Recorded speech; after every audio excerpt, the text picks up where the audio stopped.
Four young brothers were sleeping in their bedroom in their little house in Tennessee when they started to hear what sounded like a rat gnawing on one of their bedposts. So the two oldest brothers climbed out of their bed to go find this rat, but the second their feet touched the wooden floor, the gnawing sound stopped. The boys checked the room, they checked the bedposts, there was no sign of any rat, and so eventually the two oldest brothers just kind of shrugged it off and got back in bed.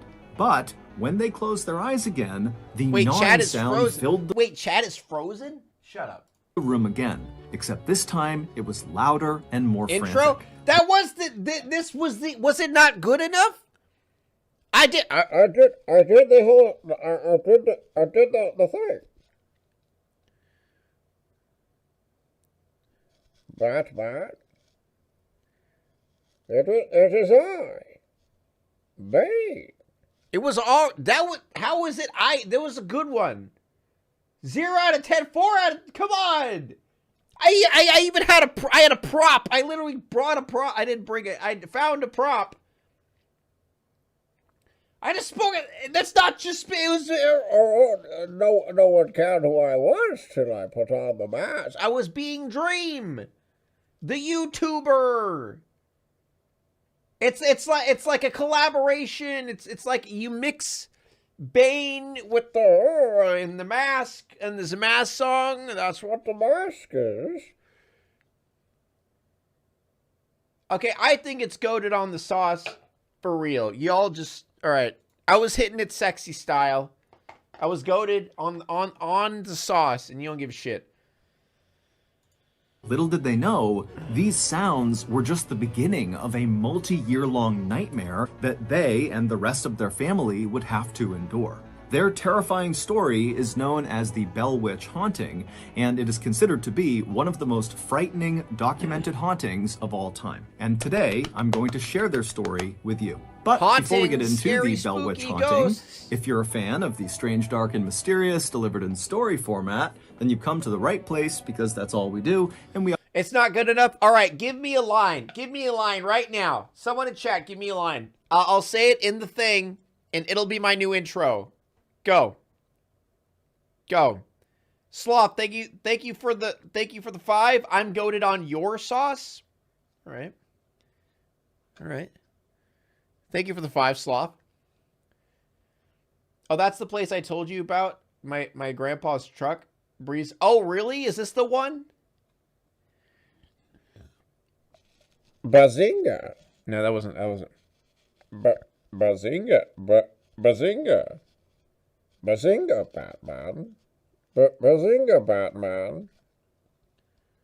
Do a scene as Bane. I don't know the scene as Bane. I'm short and I'm proud, but that's not true. I'm tall and I'm epic. Oh yeah, guys, let me tell you the story about Amy's granddad. He what was it, Amy? So he parked near this area, right, to sleep when he was a truck driver, or was it a truck driver, or I forget, or he's just sleeping in a truck. I don't remember. But long story short, he woke up and it was like in the middle of summer. He woke up and all of his windows were like frosted, like frozen, frosted, cold. But it was like really hot outside. And it was like right next to this thing that he's about to talk about. I said the story terribly, but that's basically what happened. We upload once a week. So, if that's of interest to you, please ungold the like button's goldfish crackers. Also, please subscribe to our channel and turn on all notifications so you don't miss any of our weekly uploads. Okay, let's get into today's story. Now, he was a truck driver. He was a mile away, pulled over to sleep. He woke up in the middle of July and the windows were froze shut, and he drove off and it went away. Maybe it was cold out. Yeah, in the middle of July. In the middle of July, it was cold, huh? So cold that the windows froze shut in the middle of July in Tennessee. Yeah, it's cold. It's cold out. This is cold out. It's just cold. This is cold. Not unusual depending where you are in the country. In Tennessee? In July? Yeah, also the old guy doesn't believe in ghosts either. So, that's like, it was just a story that he mentioned. Like, he's like, oh yeah, by the way, this happened. It was kind of weird. I don't even think does he even think it's ghosts? He just thought it was weird.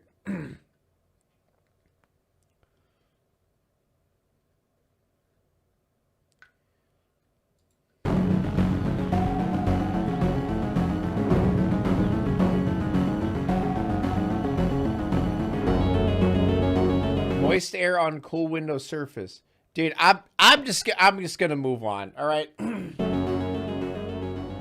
In 1804, a man named John Bell decided his farm in North Because everyone's just going to like be like, oh, it was obviously this, even though I wasn't there and I don't know the situation, and you've already said multiple things that disprove what I just said, but I'm still going to say something stupid in chat to act like I know what I'm talking about.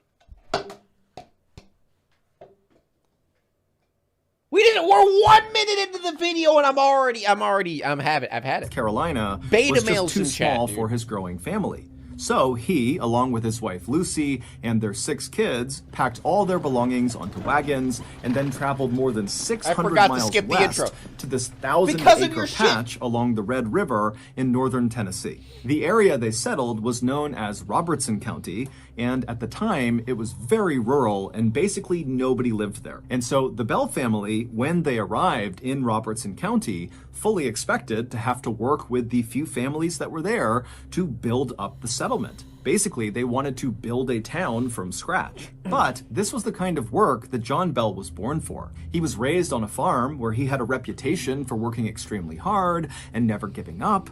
John was very generous and excellent at working with other people. In fact, when his family was still in North Carolina, John and his very gentle and sweet wife Lucy would open their door to anybody who needed a place to stay or a hot meal, and sometimes John would just give money to his neighbors when he felt like they were down on hard times. So, after arriving in Robertson County and after the Bell family had met their few neighbors, John Bell got right to work. First, he began clearing trees off of his land, and then with that lumber, he built a 1.5-story log house up on this hill not far from the Red River.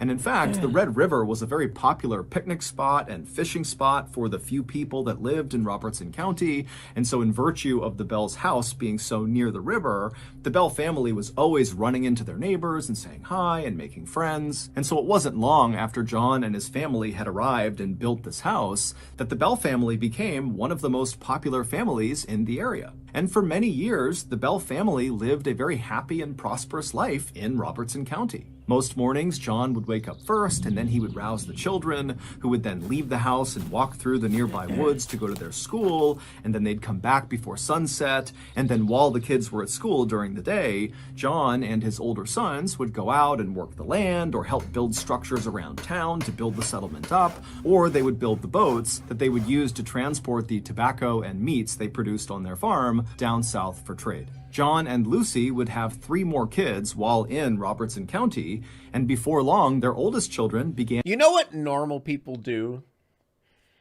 This is what a normal person does. All right, let me reenact this. Hey, let me tell you the story about my grandpa that had frozen windows. And then I tell the story. Here's how a normal person responds. Oh, that's pretty cool. That's weird. That's kind of crazy. All right, anyway, here's what my chat does. Here's what my chat does. It was probably cold outside. It was frozone. Have you ever heard of condensation? That doesn't make any sense. Yeah, it was probably winter. Yeah. That's what my chat does. A normal human would just be like, oh, that's cool.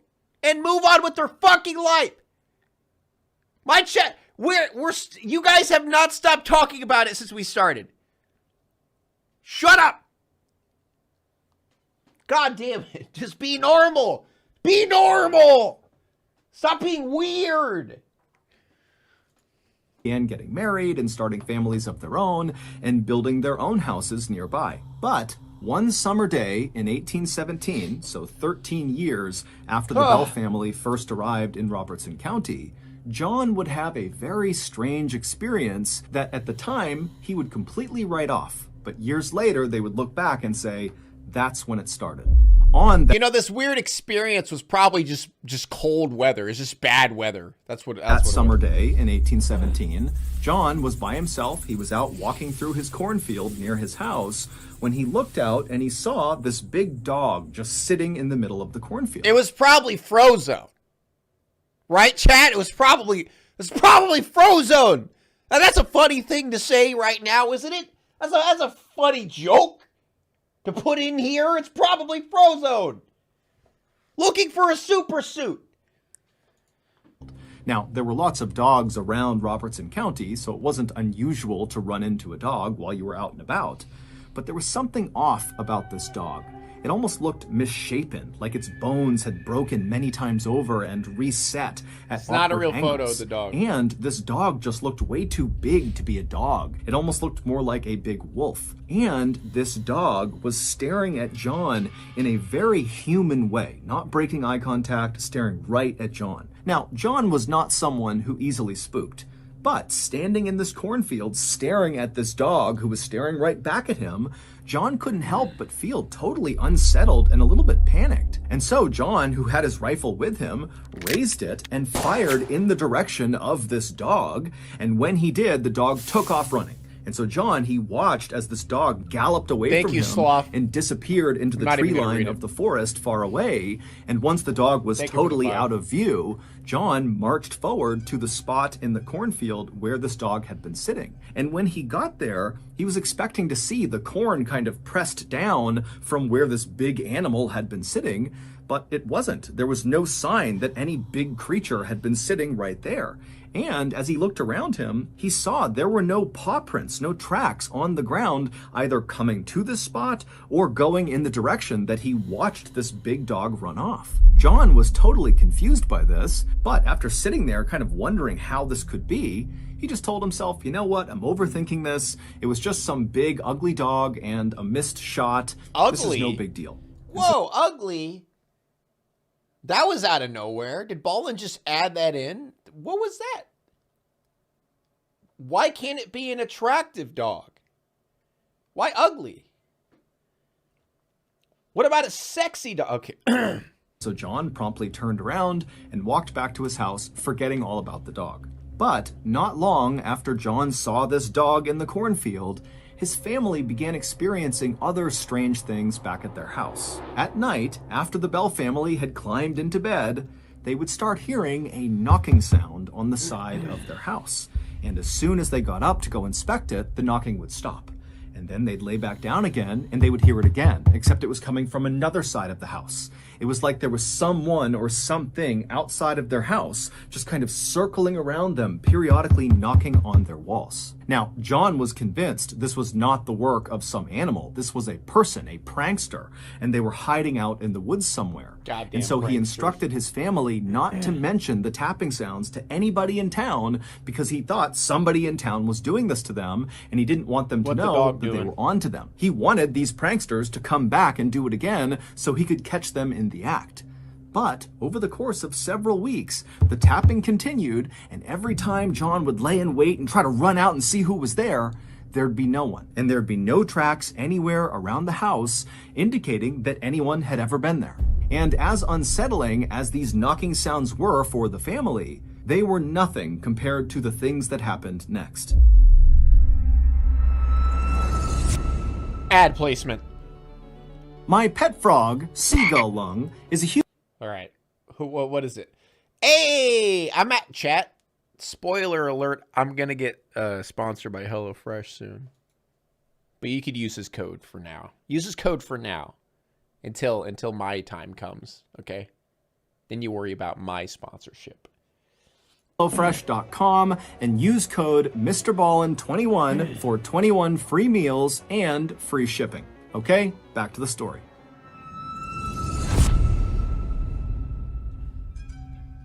One Sunday night in May of 1818, so roughly 1 year after John had seen that big dog in the cornfield, and a couple of months after the knocking on the walls had begun in the Bell's household, 4 of John's sons were asleep in their bedroom inside of their home when they woke up to the sound of what sounded like a rat gnawing on one of their bedposts. Now, these boys were sleeping in 2 bunk beds, and the 2 oldest brothers were sleeping on the lower bunk. And so they instinctively got up, stepped onto the floor to go find this rat. But the second they stepped onto the floor, the gnawing sound completely disappeared. The 2 boys searched the room for this rat. They couldn't find it. And when they checked all of the bedposts, there was no sign that any of them had been gnawed on. So the 2 older brothers finally just kind of shrugged it off and climbed back in bed. The moment they closed their eyes, the gnawing sound began again. Except now it was louder and more frantic, like whatever was under there was desperately trying to chew through the wood of their beds. But again, when the 2 older brothers leapt out of their bed to go find whatever animal was doing this, the sound would completely stop and the room would go still. Trip to the Bell boys Witch searched the room IRL again. stream. There was no sign of any rat or any animal. There were no marks on the underside of... No, because chat will just be like, oh, it's just Frozone. Something scary happens. Oh, it's Frozone. Where's my super suit? Stupid. Dumb, stupid heads. Their beds, and so they had no idea what to make of this. The gnawing sounds would continue all that night, making it nearly impossible for these boys to sleep, and it would happen again the next night the same way. But on the night after that, so the 3rd night, the boys heard a new sound in their room. As they're laying in their beds, exhausted from barely sleeping the last 2 nights, they began hearing what sounded like someone gasping for air underneath their beds, like they were being choked. They were gulping. That's the real picture of the guy. Oh, it's not a real. False alarm. False alarm. This isn't real. Their lips and clawing at the underside of the beds. The 2 oldest boys were terrified, but eventually worked up the courage and leapt from their bed to confront whatever was underneath them. But again, as soon as their feet hit the floor, the sounds completely stopped and the room went still. But this time, the boys were so frightened, they decided not to try to just go back to sleep. Instead, they woke up the rest of their family, and the Bell family searched the entire house, top to bottom, looking for any indication of what could have been making those sounds. But there was nothing in their house. There was no marks from some animal or rat. I mean, there was no indication that anything was other than normal. Now, to this point, the Bell family had not told anybody in town about either the knocking sounds on the wall, or the rat gnawing sounds, or now the gulping for air sounds. And a part of that was because John had told the family, don't tell anyone because we're going to catch whoever's doing this. But another part of it was the family knew as soon as they brought this stuff up, they could be the target of ridicule because people wouldn't believe them. They would call them witches and burn them because it's the 1800s. Can you guys believe that 1818 was only 50 years ago? But after this night, with the gulping and gasping sounds, the Bell kids really could not sleep anymore. They were just up all night, terrified. And so finally, John went to one of his neighbors, who he was very close with, and confided in him that something weird was happening inside of his house. Now, John was not the kind of person who made things up. He was very straightforward, very honest. He didn't even tell jokes. And so this neighbor, as he's listening to this unbelievable story, just takes John at face value and says, you know what? I'll stay the night in your house and I'll see if I can hear all these strange sounds. That night, the neighbor would stay with John Bell and his family in the Bell household. And sure enough, the neighbor would hear the tapping on the walls. He would hear the rat gnawing on the wood post in the boys' room, as well as that gasping and gulping sound coming from the boys' room.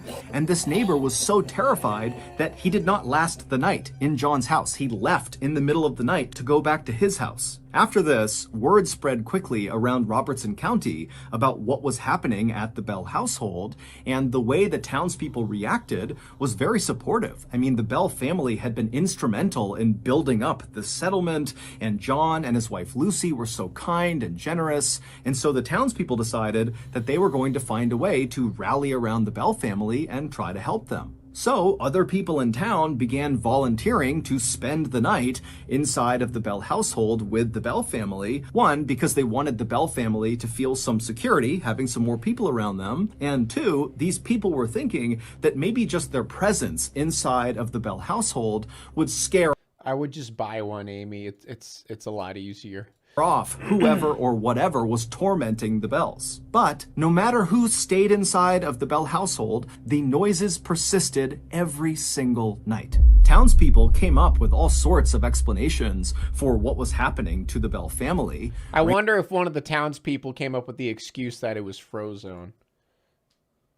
Ranging from, John's youngest daughter must be behind this because she wants attention, or other people said maybe there's a family or an individual that hates the Bell family and they're targeting them and they're behind this. There was even a theory that someone in town had learned ventriloquism, which is a kind of performance where the ventriloquist throws their voice so it's... Why did you pick... Oh my God, what is that demon?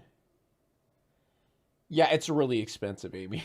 Sounds like it's coming from somewhere else, not from their body. And so the idea was this ventriloquist was just a prankster and they were screwing with the Bell family. But the townspeople searched the Bell's house with the Bell family over and over again, and they never found any sign of what could be making these noises. The people in town even went so far as to have people watch each member of the Bell family as they slept at night to make sure none of them were responsible for these sounds. Holy and sure shit. enough, as the Bell family was being closely monitored, the noises would start, and it was very clearly not coming from anyone in the Bell family. As the months went on, and the Bell family was forced to endure whatever was going on inside of their home, the people in town started to notice something odd about John Bell. Normally, John was a very engaged person, that when he spoke to you, he was locked onto you and really paying attention. But at some point, after these mysterious things began happening at his house,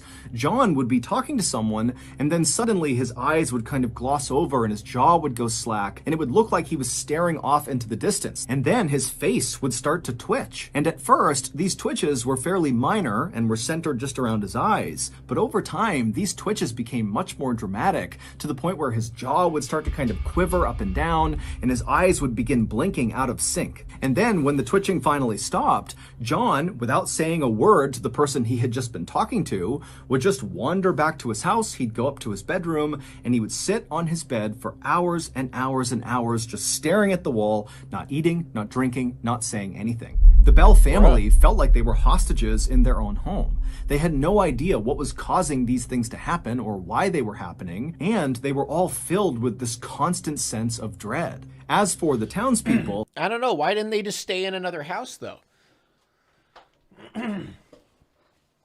Why didn't they just stay in another house? Not enough creatine? True. Most of them had come to believe that whatever was happening to the Bell family was likely caused by their neighbor, Kate Batts. Kate was known to be very eccentric and kind of unpleasant, and she was known to be fairly unlucky because her husband had become disabled and her 3 kids had all died young. So it's her fault because her kids died young? It must be her. She's weird. Fucking 1818, man. That lady's weird. It must be her. It must be her. She acts weird. Not normal. It must be her. Kate also Must had be a this witch. strange habit of using really big, complex words in her conversations, but she misused the words, and so everything she said kind of sounded off.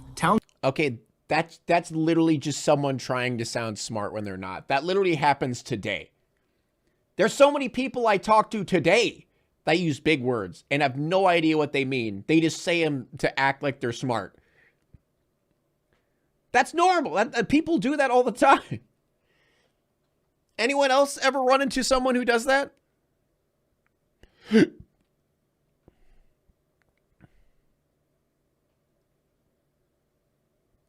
it's just an annoying personality type.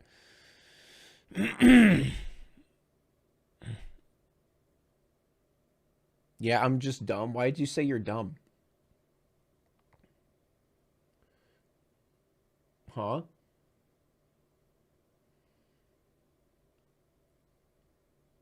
Imagine having a vocabulary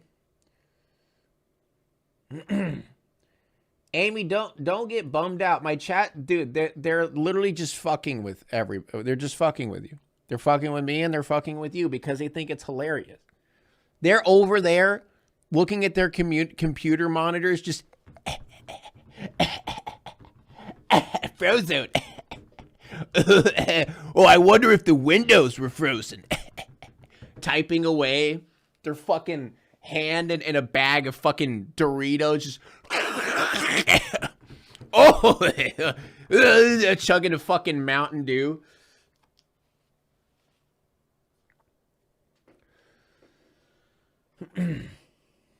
God. Townspeople would talk about, why are you still on that, Pig? Yeah, I'm the one still on that. Every time I glance at the fucking chat for 1 second, I see at least 3 people mention something about frozen windows or fucking the Frozone.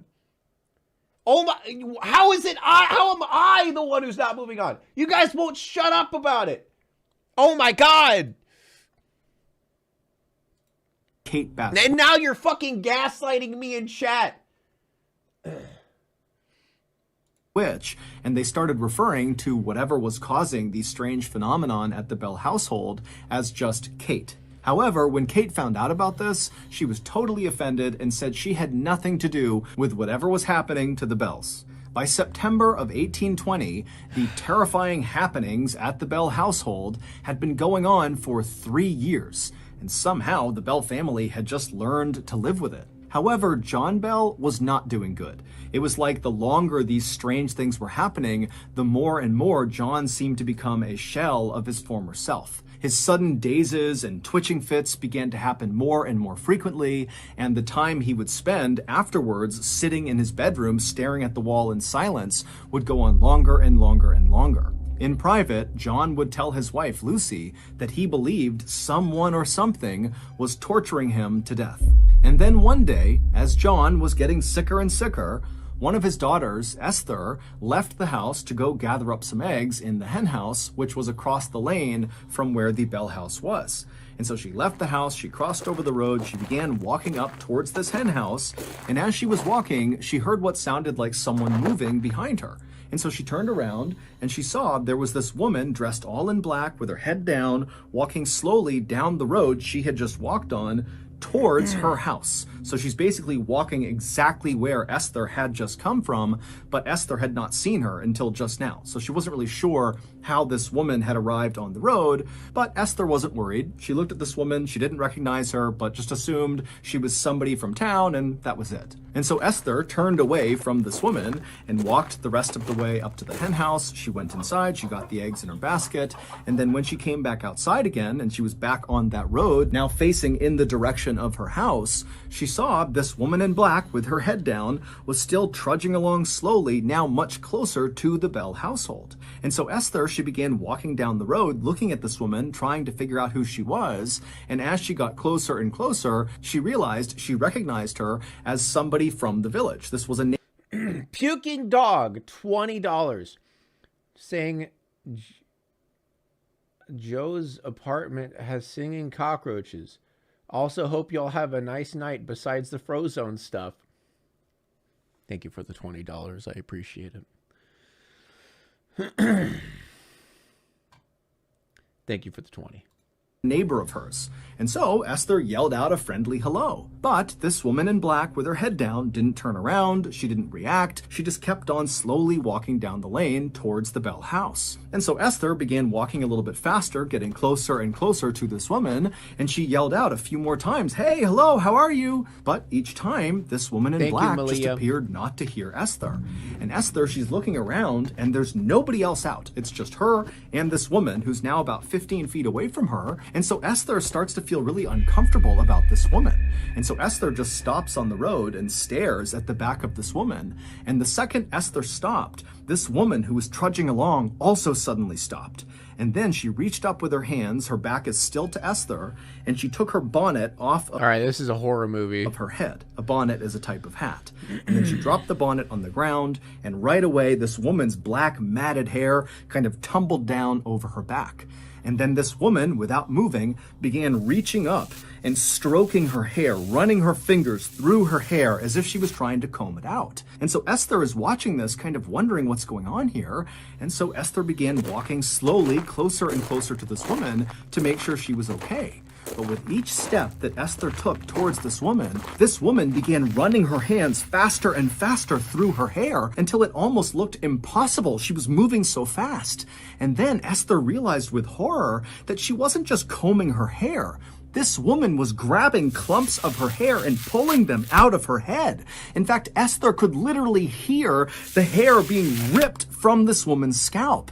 And so before long, there was hair all over the ground around this woman. And so Esther at this point is terrified. She thinks there's something wrong with this woman. And so she runs around this woman without looking at her, charges into her house, which is right in front of this lady. She goes inside, she locks the door behind her. And then Esther calls out for one of her sisters who was home and said, come here, come here. And the two of them went to the front window and they look out onto the road and they see the woman. She's still there in the same spot, ripping her hair out. But Esther makes eye contact with this woman. And the second that happens, the woman freezes. Her hands are still in her hair and she's looking directly up at Esther. And Esther and her sister, they're kind of taken aback by the way this woman— Why? Dude, this literally just sounds like a fucking horror movie. What the hell? Is looking at them. And then this woman slowly brings her hands down and she's staring up at Esther the whole time. And then she turns suddenly and walks around the side of the property out of view of Esther and her sister. And so Esther and her sister, they shriek, they leave the front window and they run over to the side window where this woman was heading. And they saw this woman climbing up and over their fence, getting into their side property. And behind her were now 3 children who they had not seen before, just marching right behind this woman in black. And so this woman and these 3 children, in plain sight of Esther and her sister, they walk into this grove of trees on the Bell property. And so Esther and her sister, they're just staring. They have no idea what's happening. And then one by one, the woman first, then each of the children climbed their own trees. And then once all 4 of them were up in these trees, they turned around so they were all looking directly at Esther and her sister. And then they all began swaying with their bodies in the trees, getting these trees to bend and—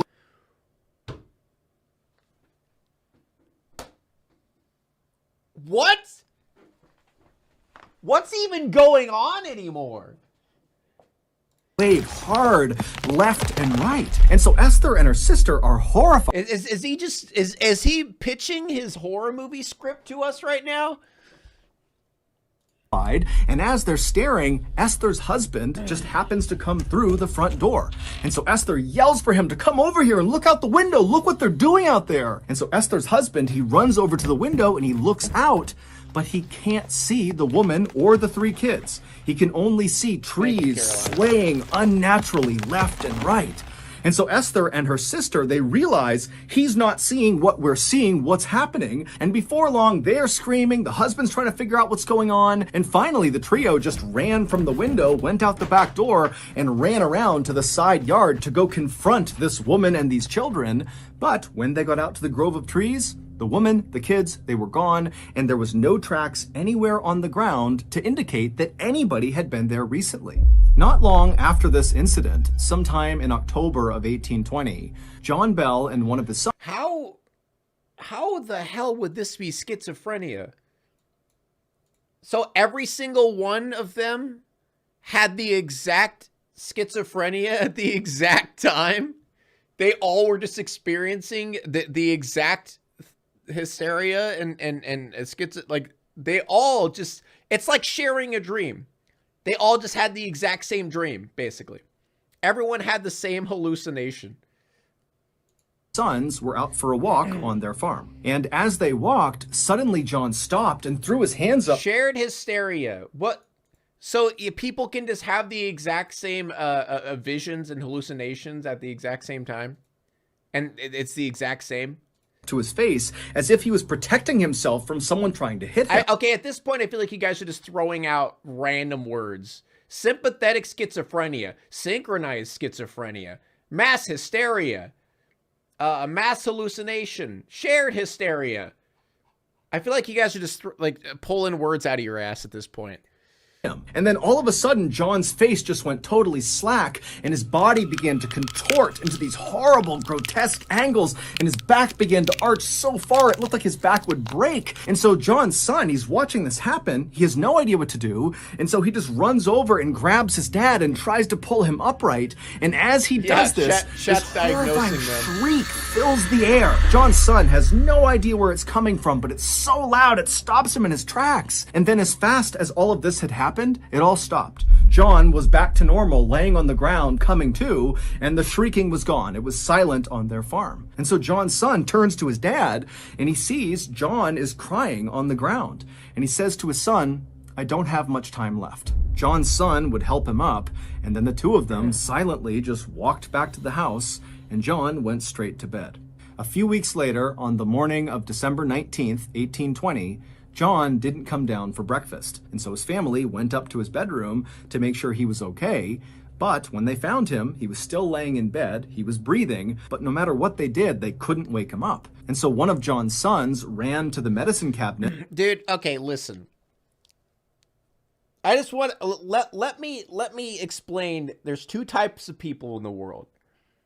There's people who enjoy things. Then there's people who don't let people enjoy things. Listen, this is honestly a batshit crazy story that probably 99.999% isn't even real, or is at least exaggerated. But why do you guys have to be buzzkills, man? Oh, it must be this. Oh, it's got to be this. Nope, it's this. Nope. But why can't you just be like, oh, that's kind of creepy. Oh, that's crazy. Oh, it's fun. It's supposed to be fun. Happy. We're having fun, aren't we? We're all having fun together, right? Right? Why does everyone got to be a goddamn buzzkill? Fuck. Inside of their house, but when he opened it up, all the medicine was gone, and in their place was this strange glass vial that contained a smoky, dark liquid that the son had never seen before and no one in the family had seen before. And so the family immediately called for a doctor to come to their house, both for John and also to see what this liquid was. And so the doctor showed up. He didn't really know what to do for John. It didn't make sense that he just was not waking up. And then the doctor checked on this liquid and he said, "You need to test this." Let people enjoy coming up with possibilities. Oh my fucking God, dude. I'm chat. I was so close to not streaming today because I didn't want to deal with your guys' shit.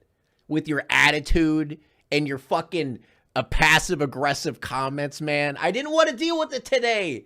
I didn't. Fuck.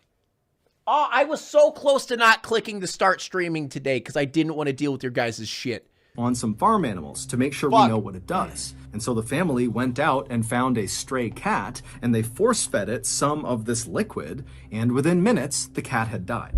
The Bell family swore they had not put that vial in the medicine cabinet. They had no idea what it was or how it got there. As for John, he would not wake up that day, and in fact, the following morning, when he was still in bed, he died. After John's death, these strange occurrences at the Bell household basically all came to a stop, for the most part. Some people in town reported, after John's death, seeing strange lights floating around the Bell property, and also sometimes they reported hearing a strange sing-song voice kind of coming from somewhere out around their property. John's wife, Lucy, would remain inside of that house until 1838, when she passed away. Today, there's nothing left of the Bell household. However, there is a cave on their property, an underground cave, and people swear that's where whatever tormented the Bells came from. So that's gonna... Man, that was a cool video. I'm glad it didn't go astray and the train and derail and become unfun. Good video though. Interesting story. Now it's time to walk away. I hope you enjoyed your stay. Did you laugh or cry or maybe subscribed? I'll thank you either way. You know I will miss miss you. I hope you return. Tell your friend or your mother to get me more views.